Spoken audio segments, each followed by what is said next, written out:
Miss എടുത്ത ക്ലാസ്സിന്റെ video ഞാനിപ്പോൾ പറയാൻ പോകുന്ന രീതിയിലാണ് നിങ്ങൾ എടുക്കേണ്ടത്.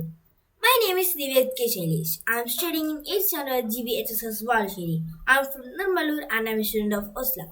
Today I would like to talk about same likes. ഞാൻ ഇവിടെ പറയാൻ പോകുന്നത് സെയിം ലൈക്സിനെ കുറിച്ചാണ്. സെയിം ലൈക്സ് എന്ന് പറഞ്ഞു കഴിഞ്ഞാൽ ഒരാൾക്കൊരു സാധനം ഇഷ്ടമാണെങ്കിൽ നമ്മൾ സംസാരിച്ചുകൊണ്ടിരിക്കുന്ന ആൾക്കും അത് ഇഷ്ടമാണെങ്കിൽ എങ്ങനെ നമ്മൾക്ക് അത് എക്സ്പ്രസ് ചെയ്യാം.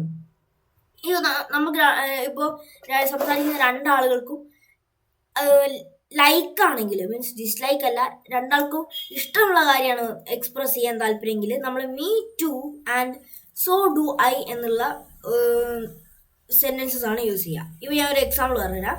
ഇപ്പോൾ ഞാൻ ഇപ്പോൾ ടോം എന്ന് പറയുന്ന ഒരാളെ ഭാഗത്തു നിന്ന് സംസാരിച്ചെങ്കിൽ ഞാൻ പറയും ഐ ലൈക്ക് ടൊമാറ്റോ. അപ്പോൾ വേറൊരാൾ പറയാണ് മീ ടു, എനിക്കും. അപ്പോൾ എനിക്കും എന്ന് പറയാനാണ് നമ്മൾ മീ ടു എന്ന് യൂസ് ചെയ്യുന്നത്. ഇപ്പോൾ എനിക്കൊരു സാധനം ഇഷ്ടമാണ്, ഒരാൾ പറഞ്ഞു എനിക്ക് ടൊമാറ്റോ ഇഷ്ടമാണ്, തക്കാളി ഇഷ്ടമാണ്. അപ്പോൾ ഞാൻ പറയുക എനിക്കും തക്കാളി ഇഷ്ടമാണ്. അത് നമ്മൾ ഇംഗ്ലീഷിലാണ് മീ ടു. ഇപ്പോൾ അത് നമുക്ക് വേറെ രീതിയിലും പറയാം സോ ഡു ഐ എന്നും പറയാം.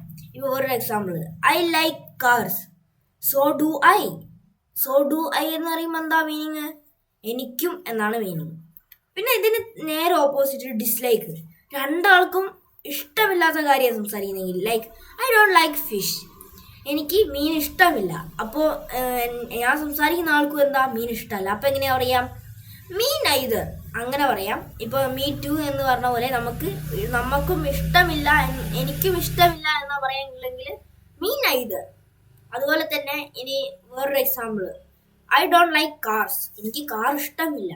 അത് നമ്മൾക്ക് വേറെ രീതി പറയാം neither do I. Neither do I, ഇത് രണ്ടിൻ്റെയും അർത്ഥം എനിക്കിഷ്ടമല്ല എന്നാണ്. അതുപോലെ തന്നെ സോ ഡു ഐൻ്റെയും മീ ടു എന്നുള്ളതിൻ്റെ അർത്ഥം എനിക്കിഷ്ടമാണ് എന്നാണ്.